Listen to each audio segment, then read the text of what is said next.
আসসালামু আলাইকুম ওয়া রাহমাতুল্লাহি ওয়া বারাকাতুহু।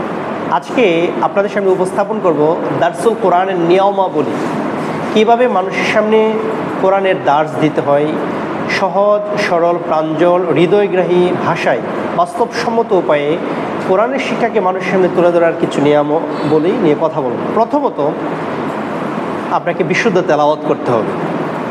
যে আয়াত কিংবা যে সূরাটা আপনি আলোচনা করবেন তা আপনি বিশুদ্ধভাবে তেলাওয়াত করবেন, এক।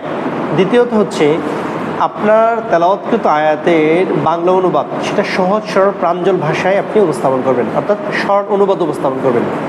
এরপর হচ্ছে যে এই আয়াত এবং সূরাটুকু কোন সূরা থেকে নেওয়া হয়েছে সেই সূরার নামকরণ এবং নাজিলের সময়কালটা কখন, কোন সময়ে কোন প্রেক্ষাপটে আল্লাহ সুবহানাহু ওয়া তাআলা নাজিল করেছিলেন সেই নাজিলের সময়কালটা উপস্থাপন করতে হয়। এরপর হচ্ছে কোরআনের নাজিলের প্রেক্ষাপট, কোন সমস্যার সমাধানে কেন কি শিক্ষা দেওয়ার জন্য আল্লাহ সুবহানাহু ওয়া তাআলা এই আয়াতটা এই সূরাটা নাজিল করেছেন তা উপস্থাপন করা। এরপর হচ্ছে মূল কাজটা হচ্ছে তাফসির। এই কোরআনের তাফসির করতে গিয়ে প্রথমত আপনাকে তাফসিরুল কোরআন বিল কোরআন, যে আয়াত যে সূরা আপনি উপস্থাপন করছেন সে আয়াত সূরার সমর্থনে কোরআনুল কারীমের অন্যত্র কোথায় এর সমর্থন আয়াত রয়েছে সেই আয়াতগুলি টেনে নিয়ে আসা, সেই আয়াতগুলির উপস্থাপনের মাধ্যমে এই আয়াতগুলিকে আলোচিত আয়াতকে উপস্থাপন করা। দ্বিতীয়ত হচ্ছে যে তাফসির কোরআন বিল হাদিসের আলোকে তাফসির করা, অর্থাৎ যে আপনি যে আয়াত এবং সূরাটা উপস্থাপন করেছেন সেই আয়াতের সমর্থনে সেই আয়াতটাকে আরও ব্যাখ্যা বিশ্লেষণ করে বোঝানোর জন্য রাসূলের বক্তব্যটা কী, সাহাবায়ে কেরামের বক্তব্য কী, তাবেঈদের বক্তব্য কী, অর্থাৎ এই হাদিসটা এই আয়াতটাকে এই সূরাটাকে উপস্থাপন করার জন্য বোঝানোর জন্য আপনি হাদিসগুলো নিয়ে আসবেন এর সমর্থনে। এরপরে হচ্ছে সাহাবায়ে কেরামের বক্তব্য, তাবেঈদের বক্তব্য, এইভাবে পূর্ববর্তী মুফাসসিরিনে কেরাম যারা রয়েছেন তাদের তাফসিরগুলোতে ওনারা কী কথাগুলি বলে গেছেন, কী ব্যাখ্যা বিশ্লেষণ দিয়ে গেছেন সেগুলো টেনে নিয়ে আসা। আধুনিক মুফাসসিরিনে কেরাম এই আয়াত সূরার সমর্থনে ব্যাখ্যা বিশ্লেষণ উপস্থাপনে কী ধরনের বক্তব্য দিয়েছেন সেগুলো টেনে নিয়ে আসা। সর্বোপরি তাফসির বিল মাসুর যে কিতাবগুলো রয়েছে, তাফসির বিল রায় যে কিতাবগুলো রয়েছে, অর্থাৎ সমস্ত তাফসিরের আলোচনাগুলো নিজে পড়ে বুঝে আপনার কি অনুভূতি, আপনার কি মতামত সেটা আপনি উপস্থাপন করবেন।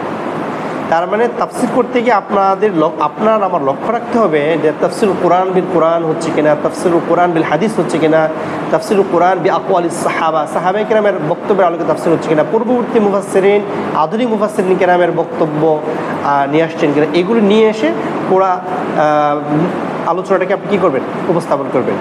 এরপরে আরেকটা গুরুত্বপূর্ণ বিষয় সেটা হচ্ছে যে আপনি যে আয়াতটা উপস্থাপন করলেন সে আয়াতটার বিষয়টা নির্ধারণ করা, যে আপনি কোন বিষয়ের উপরে আপনি বক্তব্যটা উপস্থাপন করছেন, অর্থাৎ নির্বাচিত অংশের বিষয়বস্তু নির্ধারণ করে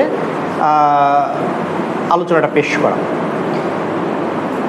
এরপর সবচেয়ে গুরুত্বপূর্ণ যে বিষয়টা সেটা হচ্ছে যে আয়াত এবং সূরাটা আপনি পেশ করলেন নির্ধারিত বিষয়কে কেন্দ্র করে, সে আয়াত এবং সূরার সাথে বর্তমানের মিল অমিলটা কী, কোন প্রেক্ষাপটে কোন বাস্তবতার খাতিরে কোন সময়ে এটাকে প্রয়োগ করতে হবে, এই প্রায়োগিক দিকটা তাদের সামনে তুলে ধরা।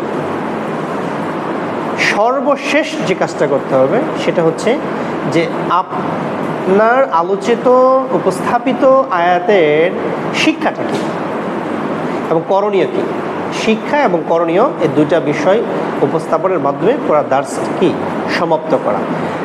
আরেকটা আলোচনা পর্ব রাখা যেতে পারে প্রশ্নোত্তর পর্ব, যে উপস্থিত যারা মুতাআল্লিম শিক্ষার্থী, উপস্থিত শ্রোতা যারা আছে তাদের মনের মধ্যে আপনার আলোচনা শোনার পরে কোনো প্রশ্ন আছে কিনা সে প্রশ্নের সুযোগ দেওয়া, প্রশ্নোত্তর পর্বের মাধ্যমে একটা দার্সকে মানে শতভাগ প্রাণবন্ত এবং শতভাগ পূর্ণতা দেওয়া সম্ভব। তাহলে যে ক্রাইটেরিয়াগুলো যে পন্থা পদ্ধতিগুলো আলোচনা করেছি সেই নিয়মাবলীর প্রতি খেয়াল রাখলে একটা দার্স যথার্থ হয়, একটা দার্স প্রাণবন্ত হয় এবং এটা উপভোগ্য হয়। আল্লাহ তাআলা আমাদেরকে এই দার্সের শিক্ষা গ্রহণ করার এবং নিয়মতান্ত্রিক পন্থায় দার্স উপস্থাপন করার তৌফিক দিন। এক নজরে আমি আবারও উপস্থাপন করছি যে দার্সের প্রথম নিয়মটি হচ্ছে বিশুদ্ধ তেলাওয়াত, এরপর হচ্ছে সরল অনুবাদ, আয়াতের নামকরণ এবং নাজিলের সময়কাল, নাজিলের প্রেক্ষাপট এবং উপস্থাপিত বিষয় নির্ধারণ, তাফসির উপস্থাপন। তাফসির করতে গিয়ে কোরআন থেকে তাফসির, হাদিস থেকে তাফসির, সাহাবে কেরাম, তাবি পূর্ববর্তী মুফাসসির, আধুনিক মুফাসসিরদের বক্তব্য উপস্থাপন। এরপর হচ্ছে আয়াতের শিক্ষা এবং করণীয় এবং প্রশ্নোত্তর পর্বের মাধ্যমে একটা দার্স পরিপূর্ণতা হয়। আল্লাহ তাআলা আমাদেরকে নিয়ম অনুসরণ করে যথাযথ জ্ঞানের মাধ্যমে জ্ঞান বিতরণের সুযোগ দিন, তৌফিক দিন। ওয়া আখিরু দাওয়ানা আনিল হামদুলিল্লাহি রাব্বিল আলামিন। আসসালামু আলাইকুম ওয়া রাহমাতুল্লাহি ওয়া বারাকাতুহু।